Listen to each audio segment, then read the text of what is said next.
বৃষ্টি হলো একটি প্রাকৃতিক প্রক্রিয়া যেখানে আকাশের মেঘ থেকে পানির বাষ্প ঠান্ডা হয়ে জলকণায় পরিণত হয়ে পৃথিবীর মাটিতে জলধারায় আঁকড়ে পড়ে। বৃষ্টির বৈজ্ঞানিক নাম বৃষ্টিপাত।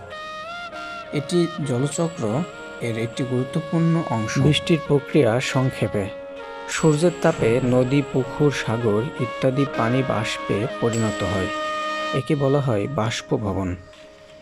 এই জলীয় বাষ্প উপরে উঠে ঠান্ডা হয়ে ঘনকরণ প্রক্রিয়ার মেঘ তৈরি করে। যখন মেঘ থাকে, জলকণাগুলো খুবই ভারী হয়ে যায়, তখন তা বৃষ্টির আকারে নেমে আসে। একে বলা হয় বৃষ্টিপাত।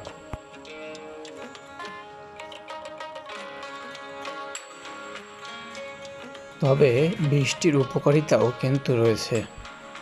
বৃষ্টির উপকারিতা যেমন কৃষকের কাজে সহযোগিতা করে, মাটির উর্বরতা বাড়ায়, জলজ সম্পদ পূরণ করে, পরিবেশকে শীতল রাখে।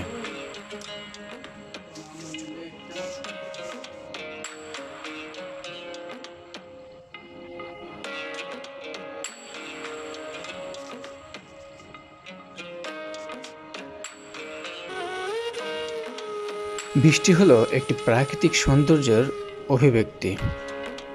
এটি শুধু মাটিকে সজীব করে তোলে না, মানুষের মনকেও করে তোলে প্রশান্ত।